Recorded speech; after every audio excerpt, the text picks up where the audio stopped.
This is when things take a turn for the weird. I'm hanging out with this wild scientist dude who's got me sneaking around produced oil water ponds taking samples of what could be toxic water. Now, this same water is going to be sold cheaply to farmers to grow fruits and vegetables that you and I buy at the grocery store.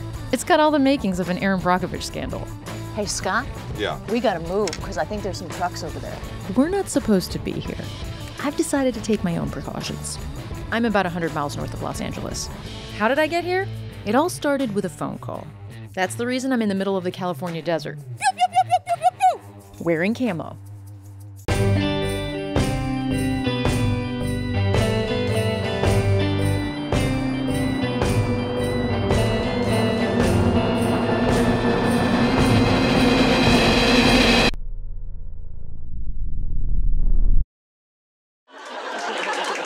LA can be a really lonely city, but then I remember that I'm a woman. It's like technically I can make a person just to hang out with me.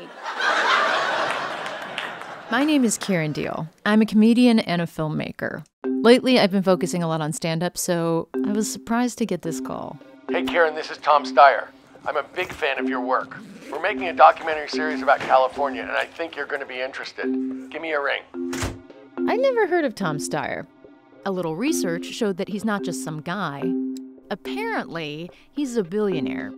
But instead of spending his time on yachts, he works on philanthropy and takes on big fights in California. He's asked me to do a documentary on the California we don't see in postcards. I'm in. I wonder if he's going to be anything like the Monopoly Man. I hope he at least wears a monocle. You guys are ready? Great. I thought you were doing things. Kiran? How do you do? Good. Thank you for sitting down with me. Kiran, it's a pleasure.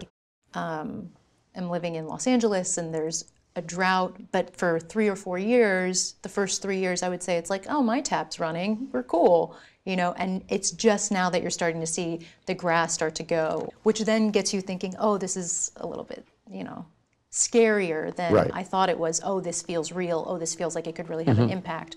What happens if we run out of water? The thing that upset me about this, as I came to understand it, was that the people who were going to bear the cost of this, at least in the early stages, were very likely to be poor and working class people. That actually this was an environmental justice issue. Can you tell me a little bit about places that might be more affected by the drought? Fresno, Porterville, Bakersfield.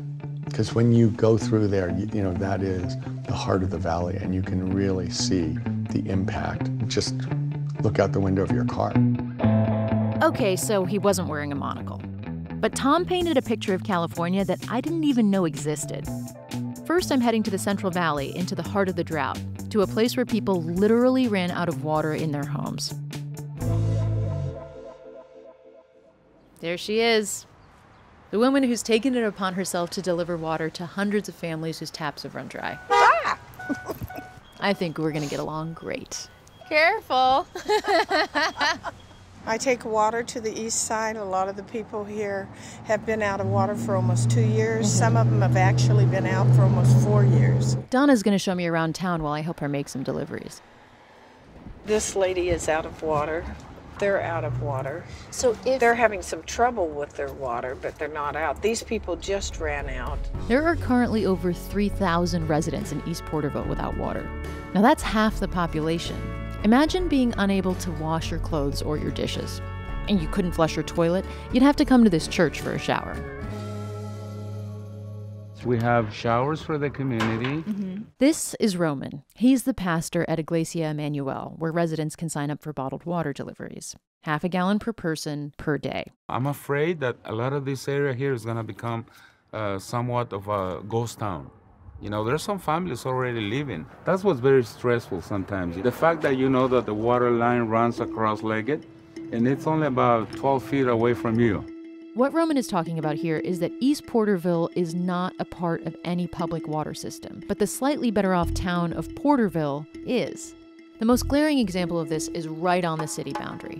Directly across the street from the public showers is a patchy but green golf course.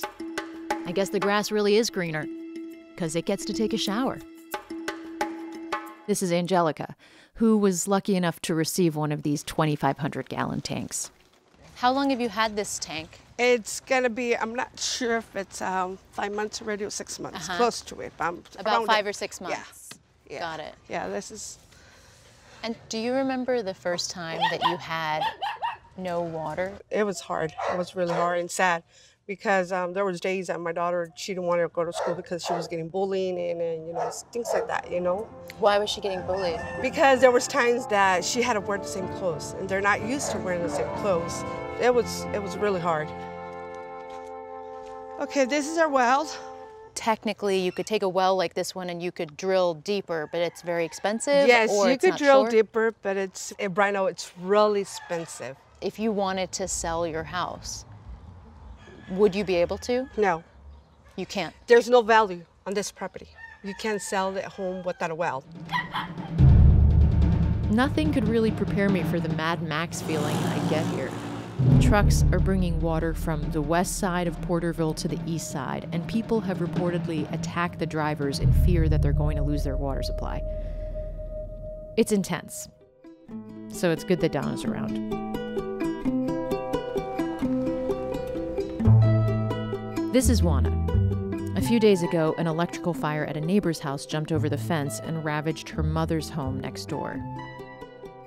Now, the majority of local firefighters here are combating the wildfires raging in Lake County, so trainees arrived on the scene.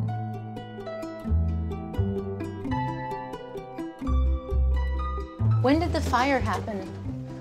Last Friday. I seen when it first started and then saw like a bunch of smoke right there near our neighbor's house and then my grandma's house. It's a difficult situation. Where do you find the strength to continue and to keep going? A lo mejor un apartamento o algo, pero tengo que salir adelante y tener fuerza por mis hijos, por ellos. I have strength for my children. Yeah. Because of my children, I have strength. With or without an apartment, with or without a house, you know. Just keep on going because I have to keep going for my children.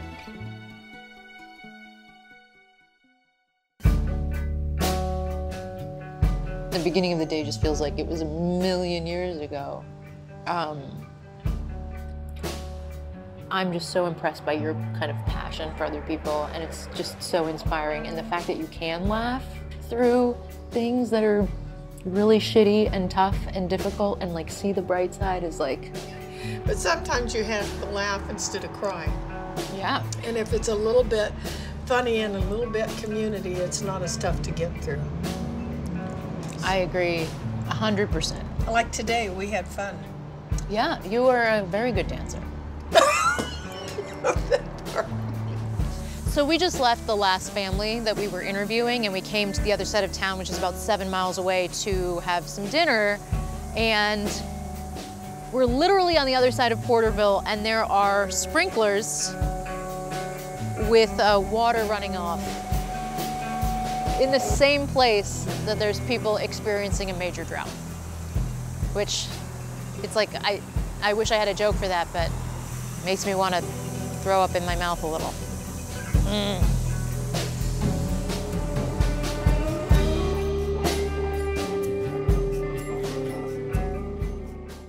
Let's fight for the communities in this episode. Please click below to see what we can do together to take action. Next time on Spotlight. This is like the Wild West out here. So the oil companies have been in conflict with both political leadership in the state and the people of the state.